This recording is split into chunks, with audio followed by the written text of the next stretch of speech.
Full-time Arsenal 2, Manchester United 0.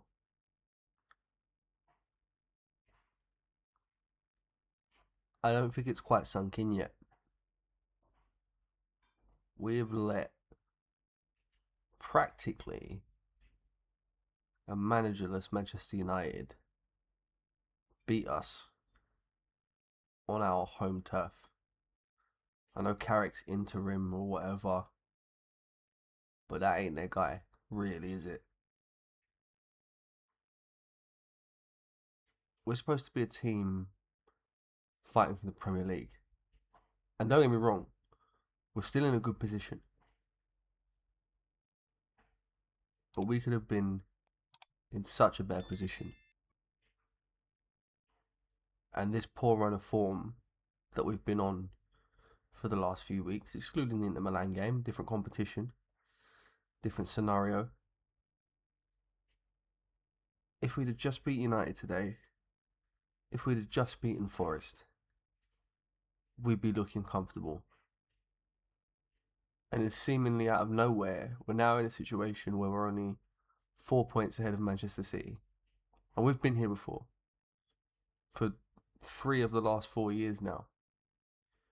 You give Manchester City an inch, they will take a mile. And I'm now worried that we're in potentially that situation again. Don't get me wrong, I don't think this is the same Manchester City team of old that have been dominating. This is a City team that have and will continue to lose games every now and then. But it is so important that we make the most of these opportunities. When City drop points, we need to gain points on them again.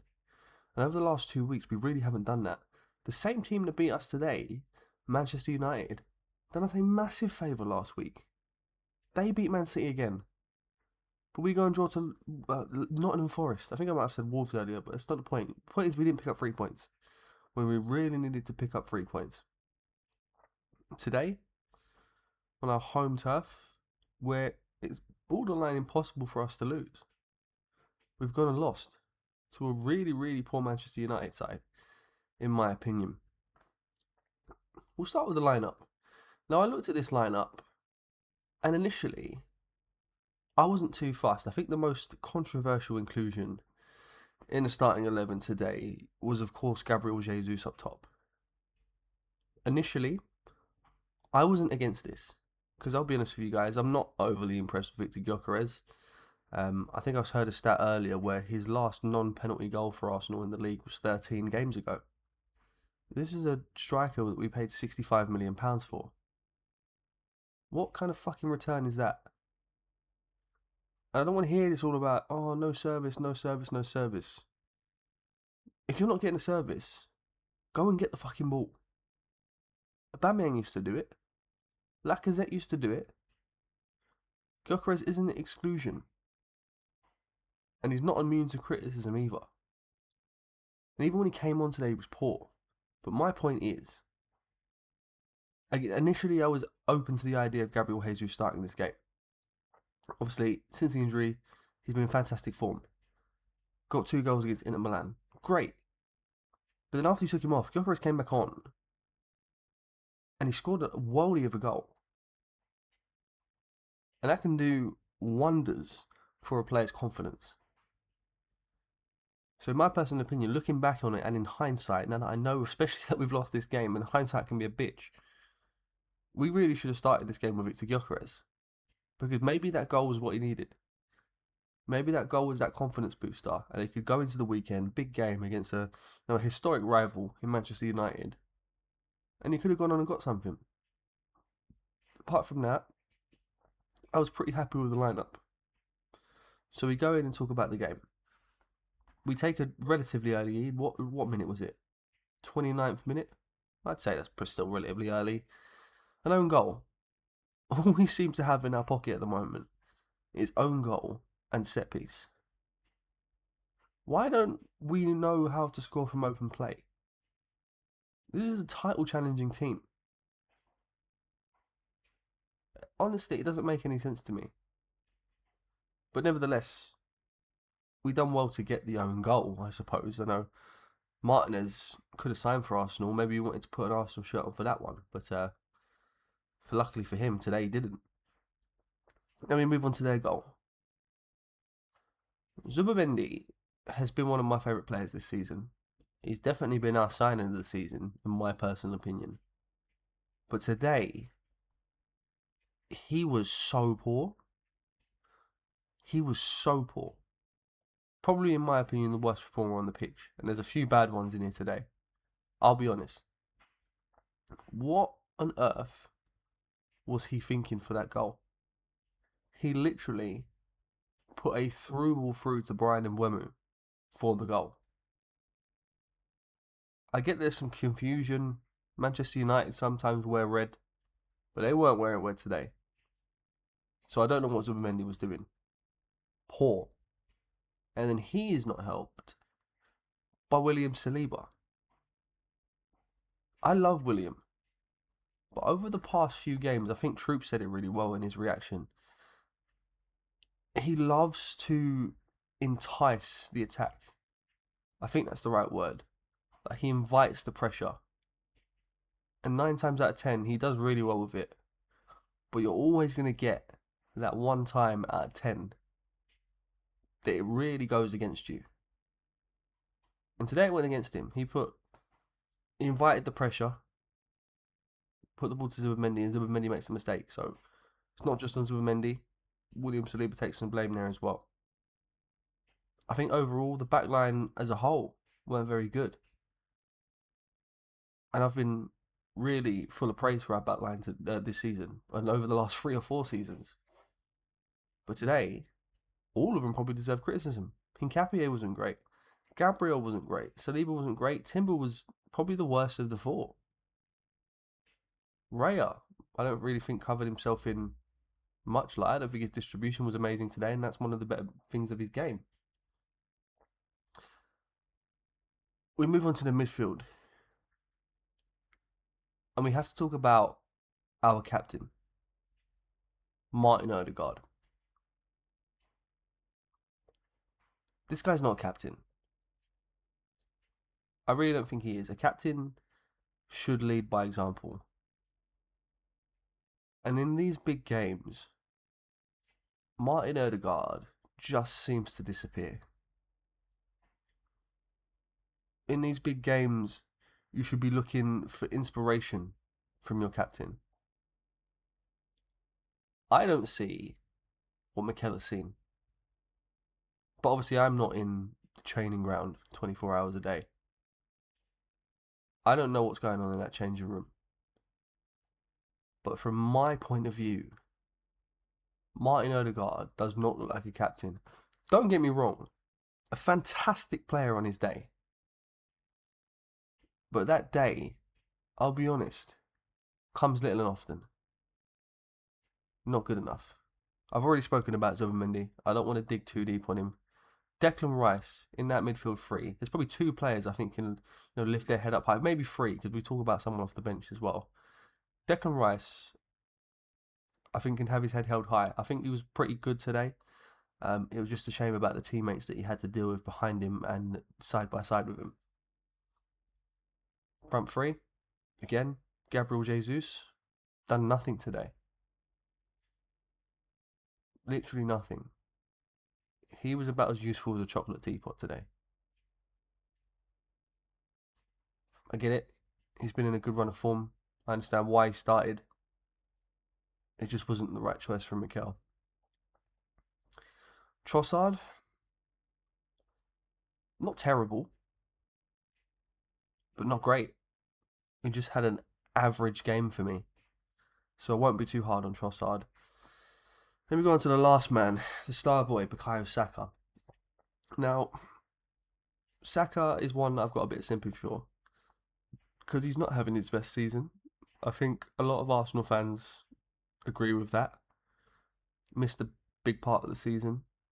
And despite that, still has 14 GA so far this season, which is still a pretty good return considering he missed a chunk of football. He's trying. At least he's trying. It's just not working at the moment. in terms of his end product, that is, because I think he's carrying the ball well. His distribution is fantastic, obviously, always. He beats the man. It's just when it comes to that final third, getting that ball in the box or getting the shot off, it's just not there at the moment. And that's been a real strength in Bukayo Saka's game for the last few seasons. So I'm really hoping that he can find that again. I really am. We got some early substitutions from Mikel. And I nearly spat out my drink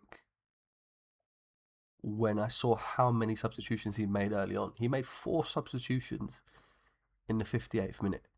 Ben White came on for Nkapie, Marino came on for Erdegaard, Eze came on for Zubimendi, Gyökeres came on for Jesus.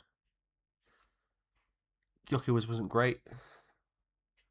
Eze wasn't great. White wasn't great. Mikel Merino's probably the one of those 4 that can come and, hold his head high. Because he came on and scored the equaliser. I completely missed the Dorgu's goal. So I have to give some Manchester United some credit here, because those the second and third goal, fantastic goals. But the defending that leads to them, poor. Marino was probably the only shining light that came off that bench, and he continues to amaze me. Mikel Merino has been a great signing for us. I don't care what people say. I know he had a bit of a slow start, but I think overall Mikel's been a great player for us. And the thing that really confuses me, he makes that final sub in the 75th minute, and it's Noni Madueke. Noni Madueke came under a whole heap of stick for the signing. Probably one of the most negative reactions to a signing I think I've ever seen as an Arsenal fan.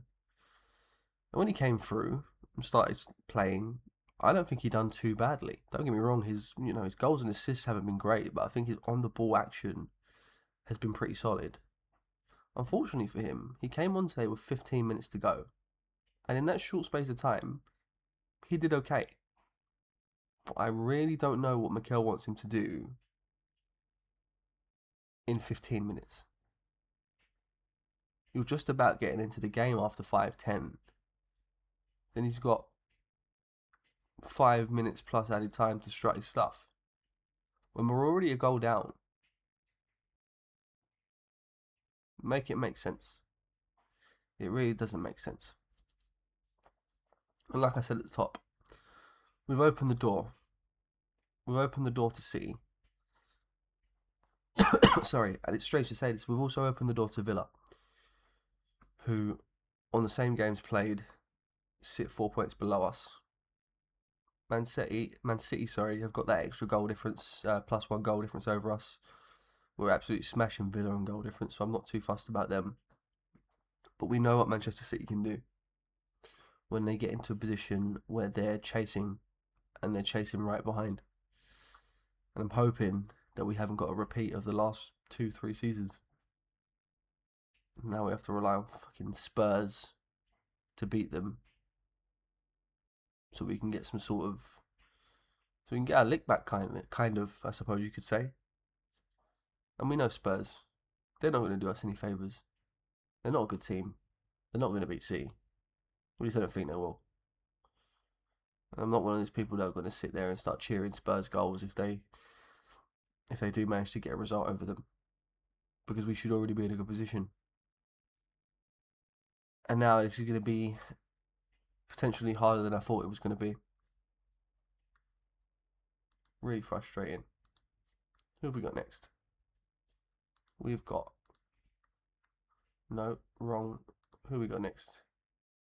We've got Kairat next. So maybe this is not the game that we need to focus on as a bounce back. I expect him to play a really, really weak team. I suppose he wants to go for that perfect record, but you might see the likes of a Norgard play, of a Mosquera play. Wanyeri's gone out on loan and he's doing really well, but this would have probably been a good game for Wanyeri.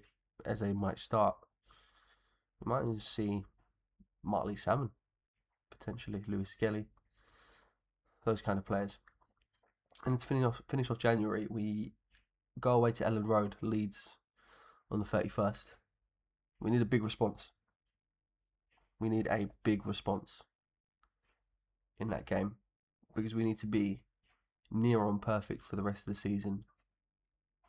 Otherwise, it's deja vu all over again, and it's second place again. And Mikel Arteta is not in a position where we cannot deliver silverware this season.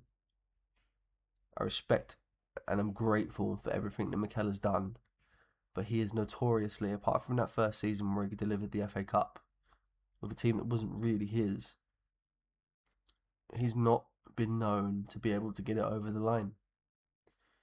And my fear is that if that happens again, I don't think as a big club we can tolerate that much longer. And that hurts to say, but I gotta be honest.